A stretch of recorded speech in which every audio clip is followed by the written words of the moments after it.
프란치스칸 소명. 아시시의 프란치스코와 클라라의 선택. 라자로 이리아르테. 분도 출판사. 제13장 형제적 순종. 수도 생활의 쇄신과 적응에 관한 제2차 바티칸 공의회의 교령을 잘 연구해보면 수도 생활 안에서 순종에 있어서나 장상들의 역할에 있어서 옛 전통적 개념과 많이 달라진 새로운 사상을 볼 수 있다. 이 새로운 사상의 요소들 중 하나는 그리스도의 구원적 순종이 수도자들의 순종의 근원이라는 점이 분명히 제시되어 있는 것과 다른 하나는 순종의 생활을 하느님의 자녀들이 누리는 성숙한 자유의 완성으로 본다는 점이다. 이 두 가지 요소의 빛 속에서 아랫사람들의 능동적이고 책임적인 순종은 물론 장상들의 봉사의 역할도 새로운 가치관을 지니게 된다. 진실하게 하느님의 구원적 뜻을 찾아야 한다는 사랑의 노력은 장상이나 아랫사람에게 똑같이 해당되는 의무이다. 명하는 일과 순종하는 일은 똑같이 공동체를 섬기는 일이며 모든 사람에 대한 봉사를 위해 있는 것이다. 성 프란치스코의 자녀들은 공의회의 가르침에서 성인이 가르치고 강조하였던 순종의 복음적 차원을 재발견할 수 있다. 그리스도의 구원적 순종의 신비. 가난하시고 십자가에 못 박히신 그리스도를 따른다는 것은 성 프란치스코의 생활의 전부이다. 그리고 사랑 때문에 모든 것을 버리고 그리스도를 따르는 가장 위대한 길은 순종의 생활을 하는 일이다. 순종 안에 사는 사람은 외적 내적 가난을 가장 잘 지키는 사람이다. 순종 생활 위에 더 뛰어난 행위가 있다면 그것은 바로 순교이다. 프란치스코는 성 바오로와 같이 죄를 아담의 불순종에 구원을 그리스도의 순종에 연결시킨다. 하느님의 뜻보다 자기 뜻을 찾는 사람은 아담의 죄를 범하는 것이며 하느님이 주신 자유의 선물을 부당하게 소유하는 것이다. 그 반면에 하느님 때문에 자기의 뜻을 포기하는 사람은 그리스도가 보여주신 구원의 길을 따르는 것이다. 자발적 봉헌 생활의 동기는 그리스도의 사제적 순종에 참여하는 것이다. 그리스도는 성부를 사랑하신 나머지 순종을 바침으로써 인류에게 구원을 가져다 주셨다. 그분은 자신을 비우시어 종의 모습을 취하셨으니 사람들과 비슷하게 되시어 여느 사람 모양으로 드러나셨도다. 자신을 낮추시어 죽음, 곧 십자가의 죽음에 이르기까지 순종하셨도다. 예수께서는 고난을 겪음으로써 복종하는 것을 배우셨습니다. 성 프란치스코는 종회에 모여있는 형제들에게 회칙을 잘 지키고 순종 생활을 하라고 권하면서 그 근거를 아름다운 표현으로 제시한다. 우리 주 예수 그리스도께서는 지극히 거룩하신 아버지에 대한 순종을 떠나지 않기 위하여 당신의 목숨을 바치셨기 때문입니다. 그리고 신자들에게 보내신 편지에서 말한다. 그리스도는 아버지의 뜻에 당신의 뜻을 맞추려고 하셨고 아버지의 뜻은 아버지께서 우리에게 주신 아드님이 십자가의 제단 위에 자신의 피를 통해서 자신을 희생제물로 바치는 것이었습니다. 그러므로 프란치스칸 순종은 대수도원의 규율 생활이 요구하거나 공동생활의 질서가 요구하는 조건 이상으로 그리스도를 따르려고 하는 회개 생활이 요구하는 조건이다. 성령의 작용에 마음을 열어 성소에 충실히 응답하려는 사람은 필수적으로 순종의 생활을 받아들이게 된다. 사부의 말씀과 같이 세속을 떠난 우리에겐 지금 오로지 주님의 뜻을 따르고 그분을 기쁘게 해드리는 것밖에 다른 할 일이 없습니다. 그래서 프란치스칸 순종 생활은 도전적인 것이다. 작은 형제가 순종해야 하는 1차적인 동기는 장상의 명령을 지키는 데 있지 않고 자기 자신을 완전히 포기함으로써 그리스도께 사랑의 선물을 바치는 데 있다.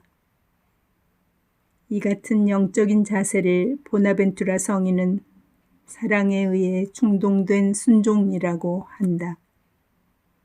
그래서 프란치스코 자신도 순종이 가져다주는 이득을 놓치지 않기 위해서 자기에게 명령을 내리는 장상을 두기를 원하였다. 이 같은 순종의 수련은 형제들이 설립자를 중심으로 모여든 형제회의 초기에 실시되었다. 프란치스코는 선교 여행을 떠날 때 형제들 중 한 명을 책임자로 택하여 모든 이가 여행 중에 그에게 순종하였다. 이것은 겸손의 고행적인 행위 이상으로 구원의 차원에 오르기 위해 자기 자신을 해방시키고자 하는 그리스도의 제자가 해야 할 적극적인 선택이다. 순종과 형제적 봉사. 프란치스칸 순종의 특색을 이해하기 위해서는 형제적 공동체가 먼저 성립되어 있었다는 사실과 그 안에서 성인을 중심으로 형제들이 하느님의 자녀들의 자유를 체험했다는 사실을 잊어서는 안 된다. 하느님의 자녀들의 자유란 무엇인가? 이것은 성령의 작용을 통해 그리스도 안에서 성숙한 단계에 이른 자율성이다. 바오로 사도가 말한다. 형제 여러분, 여러분은 자유를 누리기 위하여 부르심을 받았습니다. 다만 이 자유를 육을 위하는 구실로 삼지 말고 오히려 여러분은 서로 사랑으로 남을 섬기시오. 이 텍스트는 프란치스칸 순종의 의미를 이해하기 위해 매우 중요하다. 이 가르침을 근거로 해서 프란치스코는 공동체 안에서 명하는 사람과 순종하는 사람의 관계를 영적인 사랑의 충동하에 이루어지는 섬김의 열성과 상호적인 순종으로 이해하고 있다. 성인은 권한과 순종의 관계를 제1회칙에서 말한다. 사랑의 정신으로 자진해서 서로 봉사하고 순종할 것입니다. 이것이 바로 우리 주 예수 그리스도의 참되고 거룩한 순종입니다. 바오로의 텍스트는 성인이 바로 위에 인용한 마테오복음 20장 28절의 말씀과 깊은 관련이 있다. 인자도 봉사를 받으려 온 것이 아니라 오히려 봉사하러 왔습니다. 참된 사랑이란 성 프란치스코가 제3권고에서 가르친 대로 자기 몸을 잃는, 즉 자기 자신의 포기를 전제로 하는 서로의 정신과 마음의 일치인 것이다. 이렇게 형제들 간의 참된 공동체가 성립될 때 형제들은 서로 봉사하기 위해서 순종의 필요성을 느낀다. 다시 말해서 그리스도의 이름으로 모인 형제들의 집단에서 서로가 서로를 섬기려 할 때 봉사하는 일을 추진하기 위해서 장상이 있어야 할 필요가 생긴다. 즉 순종함으로 형제가 형제를 섬기고 모든 사람에게 마음을 열게 되는 것이다. 하느님과 이웃을 흡족해 하는 순종이야말로 사랑의 순종입니다. 순종하는 형제가 형제적 공동체를 더욱 굳게 뭉치게 하는 반면에 순종하지 않는 형제는 형제적 공동체를 파괴시키고 자기 자신도 그 이기심으로 인해 공동체에서 떨어져 나간다. 프란치스코에 의하면 순종치 않는 사람은 살인자다. 왜냐하면 자기의 나쁜 표양으로 많은 영혼들을 잃게 하기 때문이다. 그리고 비록 장상이 권한을 악용하는 경우가 있고 심지어 어떤 수도자가 양심을 따르기 위해 장상의 뜻을 거스르는 일이 있더라도 이것은 형제가 공동체와 친교를 끊어버릴 이유가 되지 못한다. 장상이 영혼을 거스르는 어떤 것을 아랫사람에게 명한다면 순종하지 말아야 되지만 장상의 곁을 떠나지 말 것입니다. 만일 이 때문에 어떤 형제들로부터 핍박을 당하더라도 하느님 때문에 그들을 더욱더 사랑하도록 할 것입니다. 실상 자기 형제들과 헤어지기보다는 핍박을 감수하기를 택하는 것이 자기 형제들을 위해 자기 목숨을 내놓기에 참으로 완전한 순종인 것입니다. 성 프란치스코는 권한의 원칙이 손상되는 것에 대해서보다도 형제들이 자기 자신을 버리지 못함으로써 순종 생활을 떠나게 된 점에 대하여 매우 마음 아파하였고 이런 형제들을 엄하게 다루었다. 주님의 계명을 어기고 순종 생활을 떠나서 돌아다닐 때마다 그것을 알면서도 그 죄 중에 머물러 있는 한 순종 생활을 떠난 그 모든 형제들은 자신들이 저주받은 자임을 알아야 합니다. 그리고 거룩한 복음과 자기의 생활 양식을 통하여 약속한 주님의 계명을 굳게 실행할 때 참된 순종 위에 자신들이 머물러 있음을 모든 형제들은 알아야 합니다. 주님이 이들을 축복하시기를. 두 회칙에서 순종에 받아들인다라는 말로 표현되는 수도회 입적은 입회자의 편에서 새로운 가정에 예속할 의무가 있는 동시에 공동체 측에서는 그 형제를 예속시킬 권한이 있음을 의미한다. 각 형제의 개성과 인격을 지극히 존중한 성인은 유별난 행동을 참을 수 없었다. 주님의 정신은 각 개인의 변덕스럽고 유별난 경향에 맞추게 하면서 공동체의 친교 밖으로 떠나도록 인도하지 않는다. 성 프란치스코 시대의 수덕학에 의하면 순명덕은 겸덕과 연결되어 있었고 신학자들은 순명을 정의와 함께 다루곤 했다. 성 프란치스코는 순명의 위치를 높이면서 애덕과 관련시킨다. 덕행들에게 바치는 인사에 순종에 관한 프란치스코의 종합적인 사상이 잘 나타나 있다. 귀부인이신 거룩한 사랑이여, 주께서 당신의 자매인 거룩한 순종과 함께 당신을 축복하시기를. 거룩한 사랑은 악마의 온갖 유혹과 온갖 육적인 유혹과 온갖 육적인 두려움을 부끄럽게 합니다. 거룩한 순종은 온갖 육신적이며 육적인 원의를 부끄럽게 합니다. 그리고 순종은 육이 영에 순종하고 자기 형제에게 순종하도록 육신을 제어합니다. 순종은 또한 사람으로 하여금 세상에 있는 모든 사람들뿐만 아니라 모든 가축과 야수들에게까지 복종케 하고 그들 수중에 있게 합니다. 이렇게 될 때 주님이 하늘에서 허락하시는 한도 내에서 이것들은 사람에게 무엇이든지 마음대로 할 수 있을 것입니다.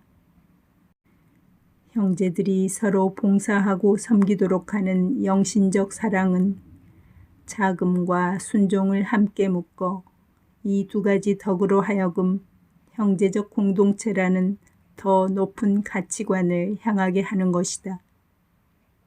그리고 형제적 공동체는 모든 사람들뿐만 아니라 모든 피조물에게까지 열려 있고 피조물을 모두 포용하고 있으므로 하느님이 지으신 모든 피조물 앞에서 순종적 자세가 요구되는 것이다.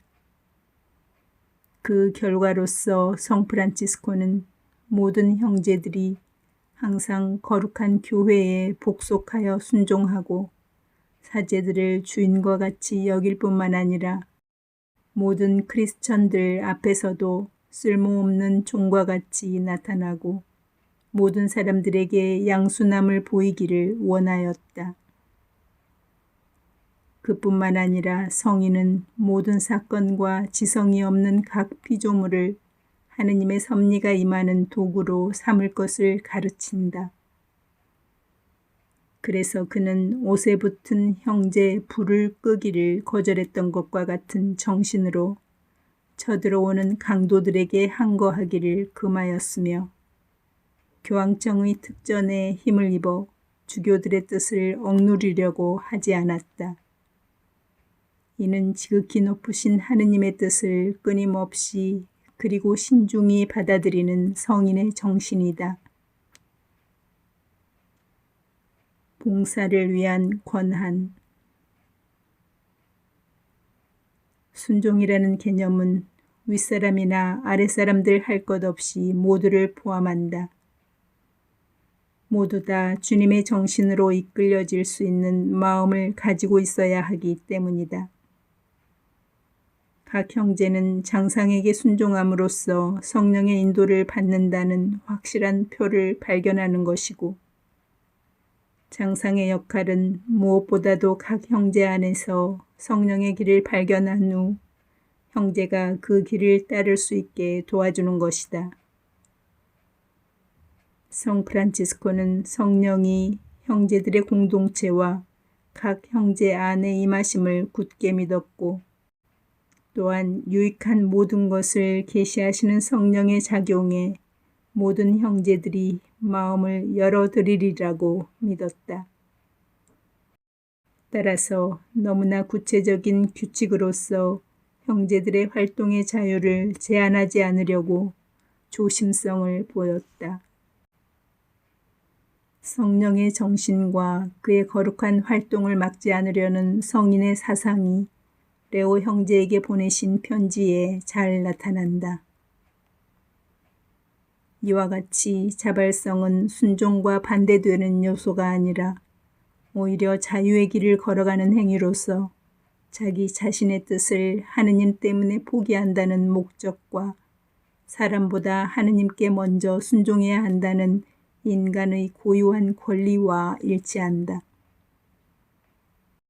여기서 아랫사람의 양심의 자유가 유래되는 것이며 만일 장상이 형제 안에 들리는 성령의 부르심을 무시하려고 할 때 아랫사람은 장상 앞에서 자기 권리를 내세울 수 있는 것이다. 프란치스코는 장상에게 권한의 한계선을 분명히 정한다. 즉 장상들은 형제들의 양심과 복음적 생활에 대한 충실함을 존중해야 한다는 것이다. 아래 형제의 이 두 가지 권리는 양심적 자유와 순종의 책임성과 직결된다. 그뿐만 아니라 성인은 제1회칙에서 장상들을 형제들의 형제적 감독과 효율적인 충고에 놓는다. 이 같은 사부님의 의도는 복음적 생활을 확실하게 보존하려는 것이었다. 제2회칙에서 장상들에 대한 형제들의 감독에 관한 규정은 완화되었지만 장상이 양심과 회칙에 반대되는 것을 명할 때나 어떤 형제가 장상 때문에 혹은 외적, 내적 환경 때문에 살고 있는 장소에서 영적으로 회칙을 지킬 수 없을 때 아래 형제의 정당한 저항은 보장되어 있다. 따라서 복음적 생활의 이상을 사는 데 있어서 그 마지막 책임은 각자에게 있는 것이다. 그 복음적 이상의 구체적 해석은 장상들을 통하여 내려지는 것이 아니라 아랫사람 각자의 올바른 자세에 달려있다. 초창기에 프란치스코가 교황에게 순종을 약속한 것처럼 형제들은 프란치스코에게 순종을 약속했고 그의 지도를 받으며 살았다. 이 당시의 형제들은 성령의 움직임에 따라 살았고 이들에게는 순종의 기준이란 형제적 사랑밖에 없었다. 심지어 비계획적인 삶은 복음적인 모험의 일부를 이루었다. 그러나 시간이 흐름에 따라 지역 조직체를 형성할 필요성이 생겼고 마침내 형제들의 수가 증가됨에 따라 전 수도회를 조직할 필요성에 이르렀다. 프란치스코는 형제적 공동체의 가치를 잃을까 염려해서 하향식 계급주의를 좋아하지 않았다. 권한의 법적인 수행은 형제들의 평등을 해칠 위험이 있기 때문이다. 그렇지만 성인도 생의 마지막에 무질서를 막기 위해 장상들의 권한을 강화할 수밖에 없었다. 그럼에도 불구하고 프란치스코는 모든 글에서 예수님의 가르침과 모범에 따라 장상들을 계속 봉사자, 종이라 불렀다. 제1회칙에서 말한다. 이와 같이 모든 형제들은 이 점에 있어서 특히 형제들 서로 간에 어떤 권한이나 지배권도 가져서는 안 됩니다. 주님이 복음에서 말씀하신 대로 통치자들은 백성들을 강제로 지배하고 높은 사람들은 백성을 권력으로 내리누릅니다. 그러나 형제들은 그래서는 안 됩니다. 형제들 중에서 높은 사람이 되고자 하는 사람은 그들의 봉사자와 종이 되어야 합니다. 그리고 아무도 장상이라고 부르지 말고 반대로 모두를 구별 없이 작은 형제들이라고 부를 것입니다. 그리고 서로 발을 씻어줄 것입니다.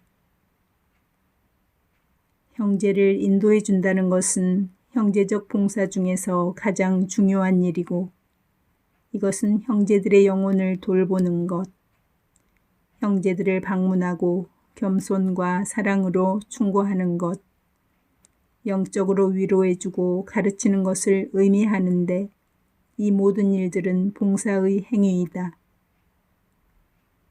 형제회가 내부적으로 조직됨에 따라 미니스테르라는 명칭은 고위 장상들에게만 적용되었고 나머지 장상들은 성 프란치스코가 은둔소에서 사는 어머니의 역할을 하는 형제들에게 권하는 것처럼 형제들을 보호해야 한다는 의미에서 쿠스토스라고 불렀다.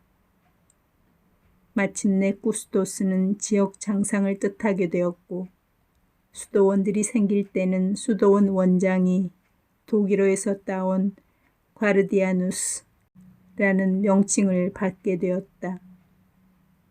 프란치스코는 봉사한다, 보호한다는 직책이 무엇을 의미하는지를 여러 번 그리고 여러 각도에서 설명한다. 이 직책은 무엇보다도 사목적 책임이다.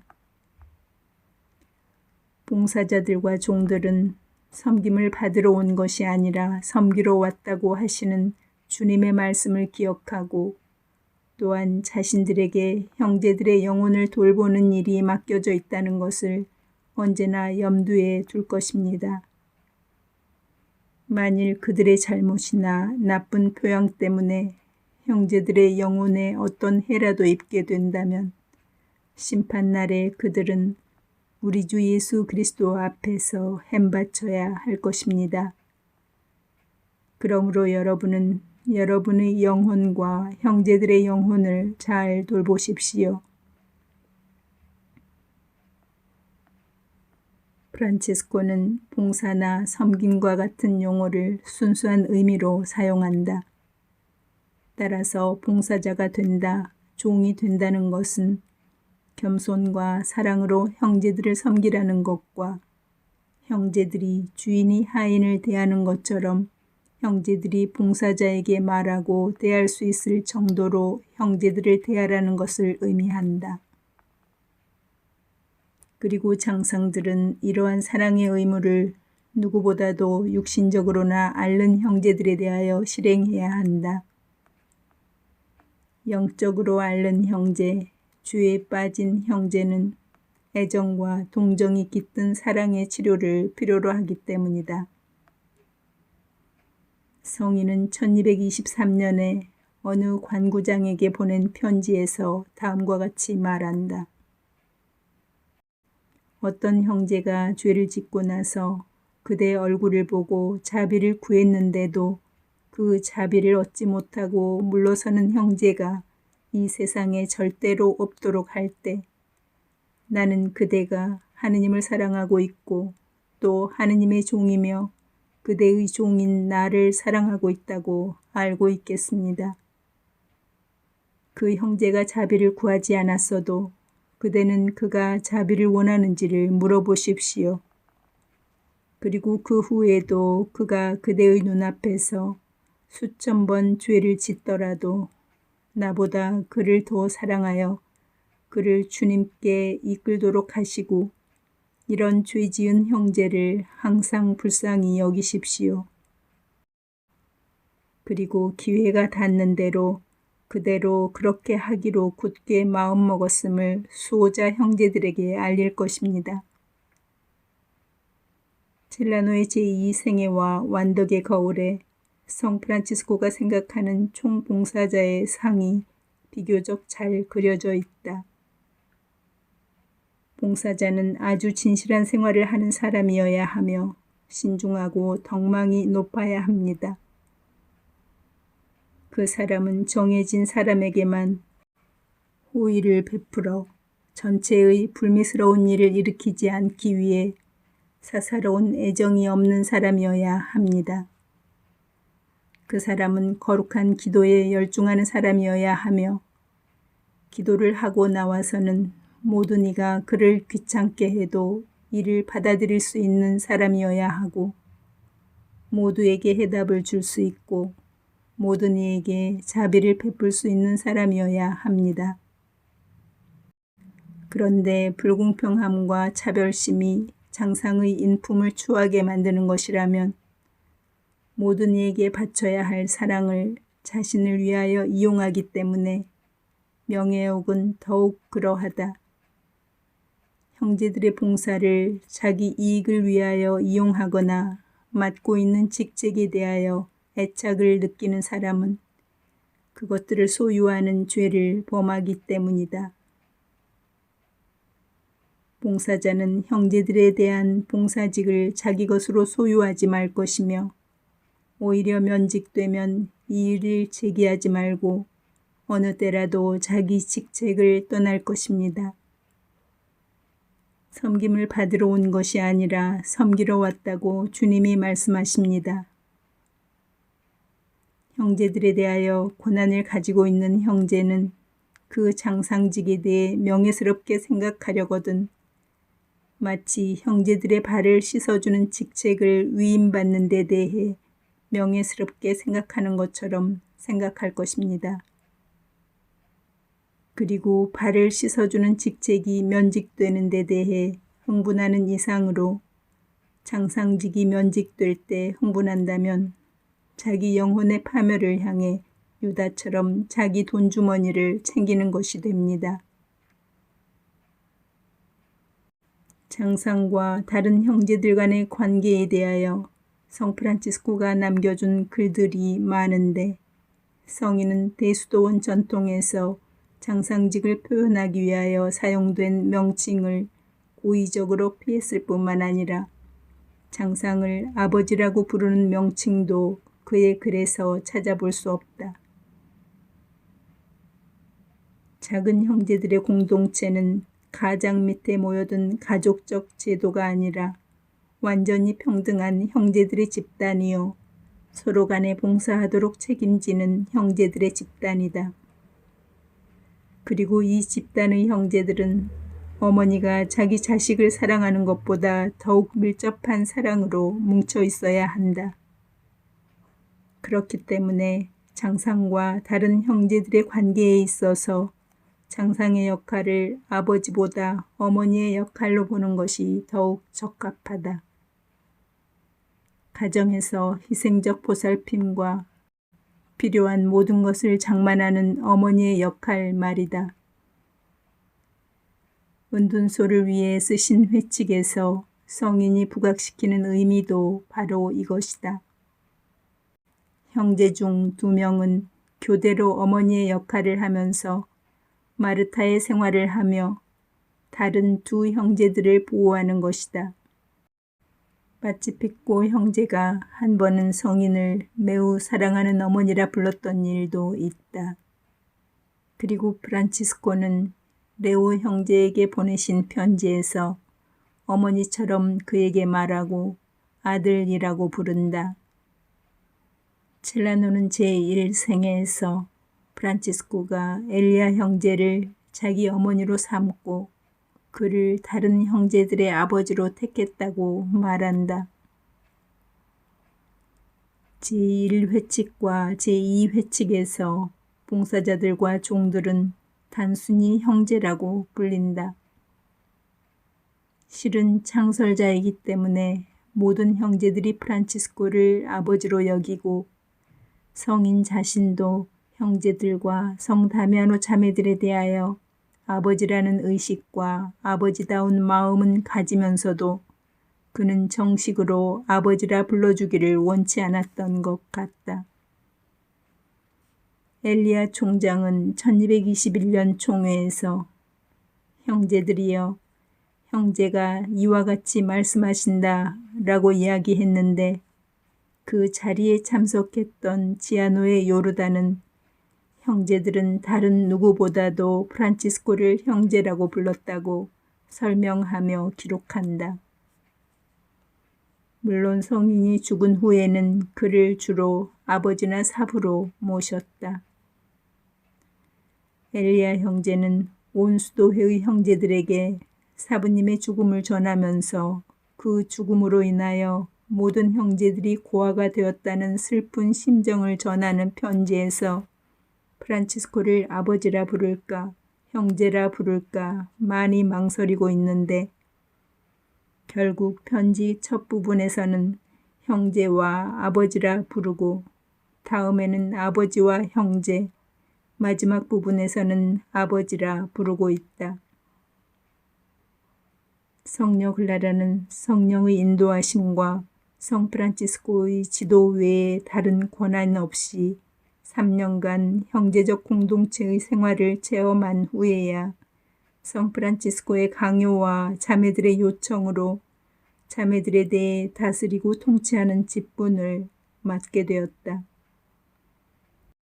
또한 성 베네딕토의 회칙에 따라 원장의 명칭으로 불리는 것을 받아들여야 했지만 수도원 내에서는 죽을 때까지 그리스도의 종, 자매들의 종이라고 자칭했다.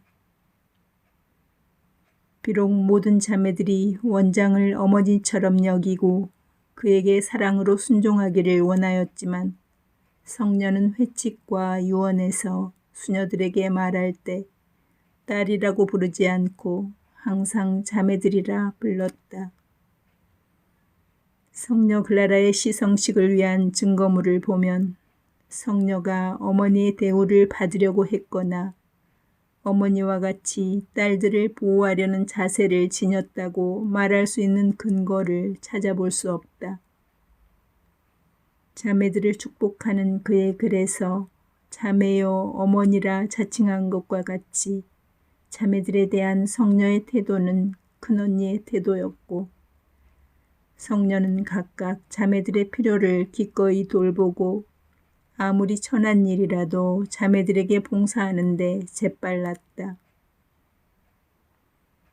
첼라노는 다음과 같이 말한다. 그녀는 남의 위에 있기보다는 겸손되이 밑에 있기를 원했으며 그리스도의 종들 가운데서 섬김을 받기보다는 섬기기를 아주 기꺼이 소원하였다.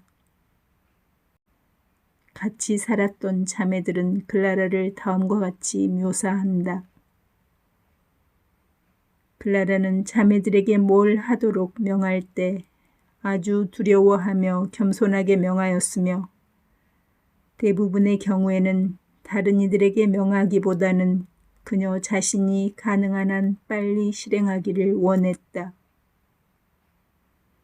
성녀 클라라는 수도원에 들어온 이래로 자매들의 발을 씻어줄 정도로 겸손하였다. 이외에도 복되신 클라라는 물로 자매들의 손을 씻어주곤 하였으며 밤에는 춥지 않도록 이불을 덮어주곤 하였다. 복되신 어머니의 겸손은 지극하여 자기 자신을 모든 점에서 경멸하였으며 다른 자매들 앞에 자신을 내어놓고 다른 자매들보다 늘 밑에 놓으면서 그들에게 봉사하였다. 성녀는 출신 가문으로 봐도 고귀하였으나 성교회와 자기 수도회에 대한 성녀의 열심은 더욱더 고귀하였다.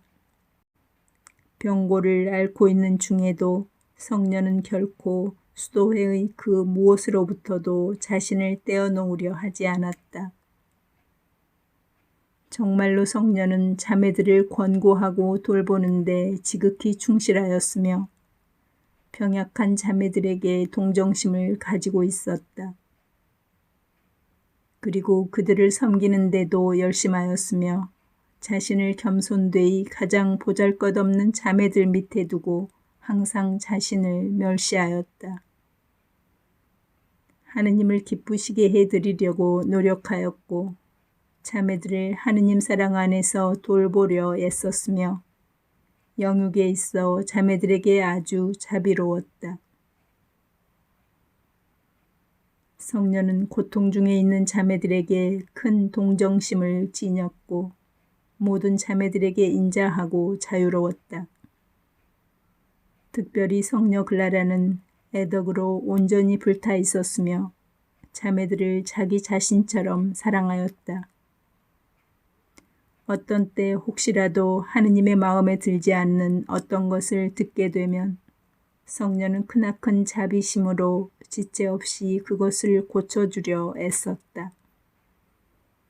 그리고 자매들은 지상에서 그토록 신중하고 인자하게 수도회와 가난에 대한 약속에 충실하도록 다스렸던 거룩한 어머니께서 천상에서 그들을 위해 하느님께 전구하고 계실 것으로 믿는다.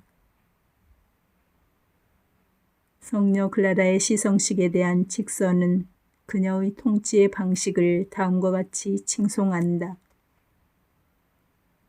최초의 가난한 자, 겸손의 지도자, 절개 있는 사람들의 교육자, 보속하는 자들의 수도원장인 이 여성은 자기에게 맡겨진 수도원과 가족을 다스리는데 정성과 신중함, 하느님에 대한 두려움과 봉사의 정신, 수도회의 규율에 대한 충실함을 보여주었다.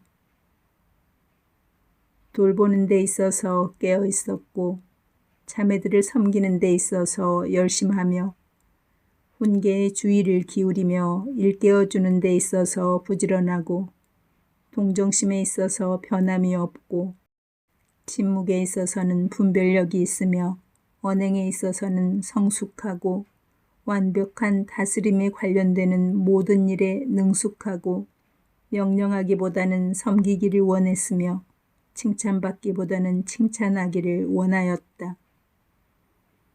그녀는 다른 사람들에게 훈육과 가르침이 되었다.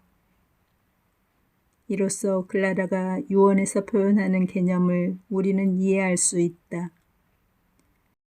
자매적 친교를 간절하게 권고한 다음에 덧붙인다. 자매들을 돌보는 직을 맡는 자매에게도 부탁합니다. 다른 자매들보다 지그로가 아니라 덕행과 거룩한 생활로 앞장서도록 노력하십시오. 이렇게 하면 자매들은 표양으로 자극을 받아 의무만이 아니라 오히려 사랑 때문에 그에게 순종하게 될 것입니다. 원장은 또한 착한 어머니가 자기 딸들을 대하듯이 자매들에게 슬기롭고 너그러운 사람이 되어야 합니다. 원장은 또한 자매들이 자기를 위해서나 다른 자매들을 위해서 유익하다고 생각되는 대로 자기들이 필요로 하는 것을 안심하고 원장에게 드러내 보일 수 있고 신뢰심을 가지고 어느 때라도 그에게 달려갈 수 있을 정도로 어질고 가까이 하기 쉬운 사람이 되어야 합니다. 클라라는 이 같은 유언의 몇 개 권고 말씀을 회칙에 삽입했고 성 프란치스코의 제1회칙에 따라 공동체의 영적인 지도자로서의 원장의 책임을 상기시킨다. 자신에게 위임된 양떼에 대해 햄바쳐야 합니다. 마침내 자기가 생각하는 원장상을 그리면서 권고한다. 원장은 어느 한 자매를 더 사랑함으로써 결국 모든 자매들에게 주문이 생기지 않도록 특별 애정을 가지지 말 것입니다. 또한 원장은 괴로워하는 자매들을 위로하고 시련을 겪는 자매들에게도 마지막 피난처가 되어주어야 합니다. 원장은 모든 일에 있어서 특히 성당, 침실, 식당, 병실과 의복에 있어서 다른 자매들과 똑같이 할 것입니다.